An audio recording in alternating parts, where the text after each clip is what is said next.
or rather doing quite badly, it is incumbent upon me as a responsible public citizen and a public representative to point out to taxpayers of this country what is the truth behind these ministries' numbers. We need to really analyze them. This year, of course, completely skews the numbers, and it's difficult for a layperson to figure out what's going on. First, let's look at the Air India-related expenses. Last year's revised estimate had 62,000 crores as debt repayment, and the budget estimate for 22-23 includes almost 9,300 crores towards the SPV Air India asset holding for debt servicing. Excuse me, sir. Once we exclude Air India, then the total allocation for the ministry is down 31% over last year's revised estimates. The total budget estimate for 22-23 for non-Air India expenditure is a grand total of only 1,242 crores. This is a reduction of 31% over the 1,770 crores revised for 21-22. Let us look at the breakup. First, establishment expenditure, 435 crores, increase of 12% over revised estimate. The regional connectivity scheme, this is the much-touted Uran airports, Iran routes. Only 601 crores, a decrease of over 40% over revised estimate of 994 crores. 3. Airports Authority of India, 150 crores, decrease of 21% over revised estimate. Others, 57 crores, reduction of 78%. I would like to ask one question. With a paltry budget expenditure of 1,240 crores, why do we need a separate ministry for civil aviation? 1,200 crores is what Mr. Gadkari is spending to four-lane a stretch of 67 kilometers in my district. The Manrega budget for my state is almost 3 times this amount. People should be aware that there is no country in the world apart from India and Bangladesh which has a separate and independent ministry for civil aviation. No one else. Everyone has evolved as they have sold and privatized their national carriers. I'm going to name a few examples. The US, Department of Transport. Canada, Transport Canada.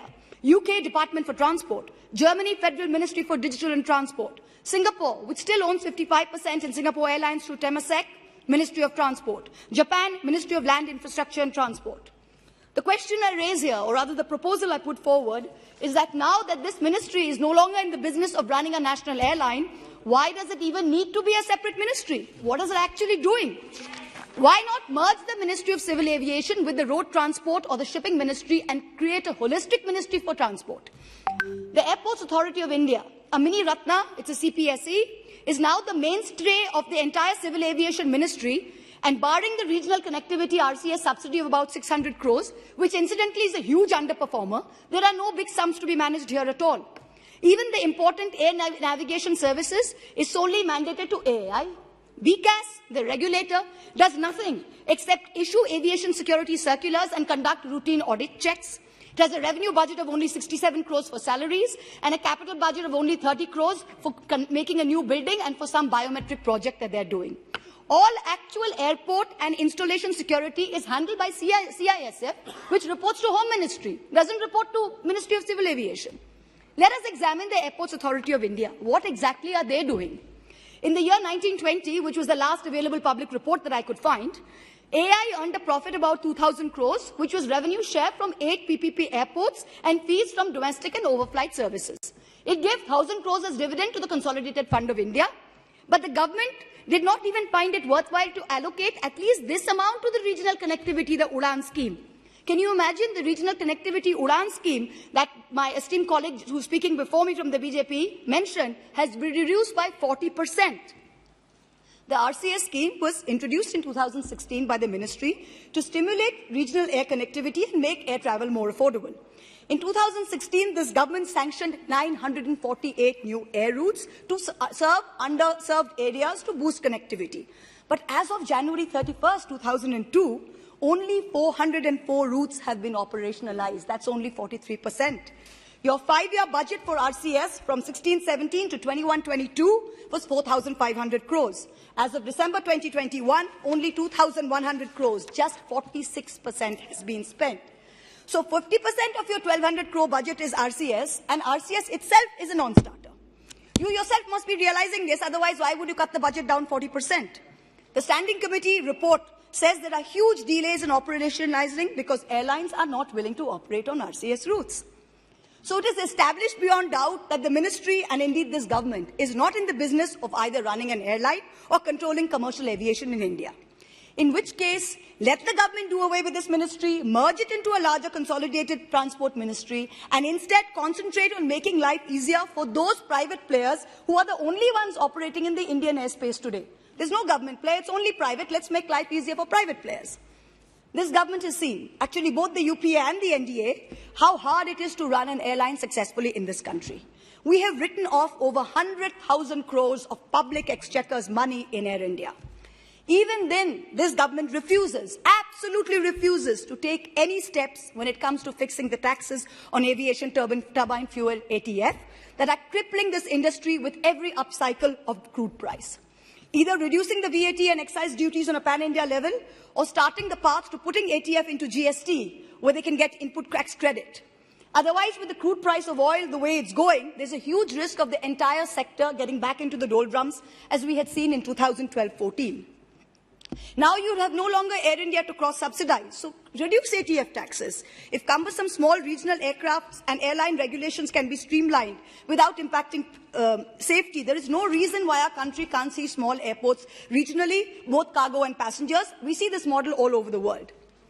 I want to now put forward the following proposals to help streamline the industry and allow private players to operate easily and profitably. Number one.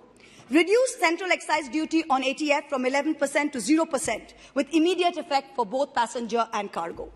Number two, please put in a uniform IGST of 5% for all parts of aircraft and aircraft engines, irrespective of the chapter of the Customs Tariff Act 1975 in which the item is covered. Different parts are covered in different chapters, attract different rates of tax. There is no single definition or clear interpretation of what is an aircraft part and what is a whole. Is an aircraft engine part or a whole? There is no clarity. Number three, discontinue GST on engines repaired abroad, allow ITC. The India currently has negligible MRO capacity. MRO is maintenance, repair and operations. We don't have domestic capability. So airlines have to take their engines abroad for repairs, whether in warranty or under warranty. Once you take an engine abroad for repairs under warranty, you repair it, you re-import it, you have to pay GST on it. So remove the GST on repair on engines under warranty. When there's no warranty and the repaired engine is re-imported, slap uniform 5% GST on it. We need to do this till domestic MRO capacity is built up, please. Number four, currently airlines pay GST under the reverse charge mechanism RCM. But during COVID, we saw that ticket cancellations were often higher than ticket bookings and GST credit accumulated. Airlines have fixed monthly expenditure and there's a monthly addition to input tax credit. What the industry needed was liquidity. And here we had a situation where there was a huge amount of credit accumulation combined with sticky cash flows. So please defer RCM tax payments for 6 months till we get back to normal. Financing. We saw during COVID, several airlines in India had approached their bankers for support, but bankers could not extend any funding to the industry except under the Emergency Credit Line Guarantee Scheme, which was very restrictive. Let us have a mechanism where funds should be provided to airlines based on their financial strength, based on their ability to repay. And the government, with all due respect, should stop focusing on building so many new airports in a race for bragging rights and instead focus on increasing capacity and facilities at existing airports. Most major airports are operating at 85 to 120% of handling capacity. This is a safety issue. Terminals at Bagdogra, Jodhpur are ancient, tiny. Airports like Srinagar, Leh have no proper aircraft de-icing facilities, very primitive landing and navigation. Let us fix the basics. The only new airport, major airport, commissioned and built after 14 is the upcoming Goa and Mopa airport. The rest are all new terminals, but all built under the previous regime, which rightly focused on increasing capacity at major hubs. The most important thing is air safety. We have a 19% shortage of air traffic control personnel capacity. The sanction strength is 3901. We currently have 3162. Airports Authority says, with Udan and many Tier 2 and Tier 3 unused airports getting revived, we need another 300 to 500 ATCOs immediately. In Delhi, the mandatory break after 30 minutes is now 2 hours. In Guwahati, they work 365 days without a break.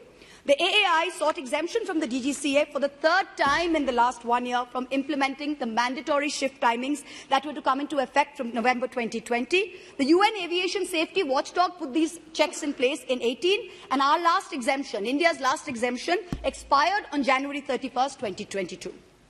January 12th.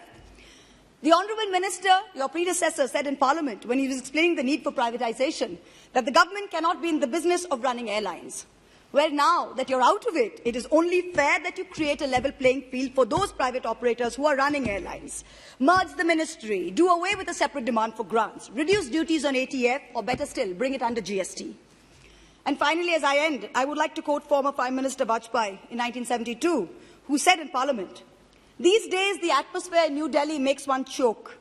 It is not easy to breathe freely. The chanting of a Prime Minister's name on All India Radio from morning to night, saturated propaganda on cinema screens. How can people sitting in opposition fight this?"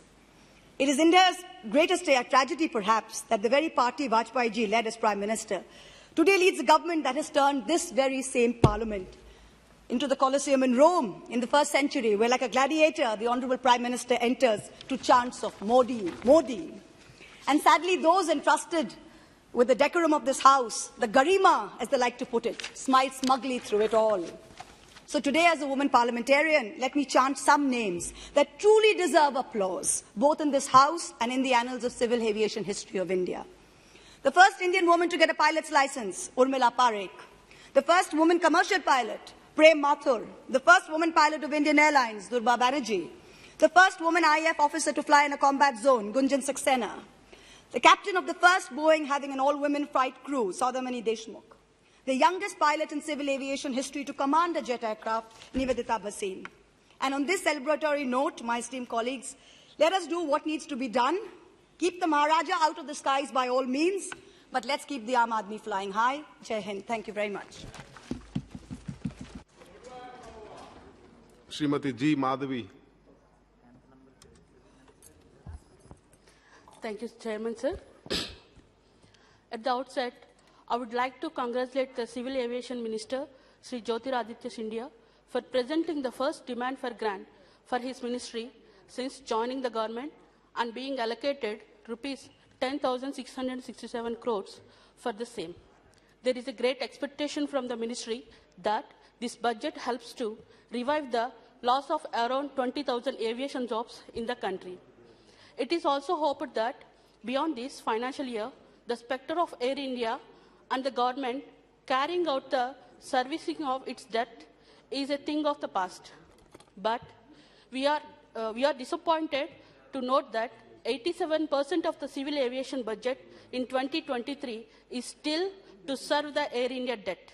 Speaker, sir, Chairman, sir, the Parliamentary Standing Committee on Transport, Tourism and Culture has highlighted the number of vacancies at the Airport Authority of India and that these are having a serious impact on the work efficiency of the air traffic controllers. This is definitely a shortcoming in the face of everyone's expectations that the ministry is doing its best to plug the loss of jobs in the aviation sector, especially after the pandemic. We hope that Minister will make time-bound attempts to fulfill the procedural requirements to fill up the vacancies of ATCOs as suggested by the committee. In my understanding, this is closely linked to another problem highlighted in yet another report by yet another committee on the less than satisfactory performance of AAI. The Committee on Public Undertaking has most recently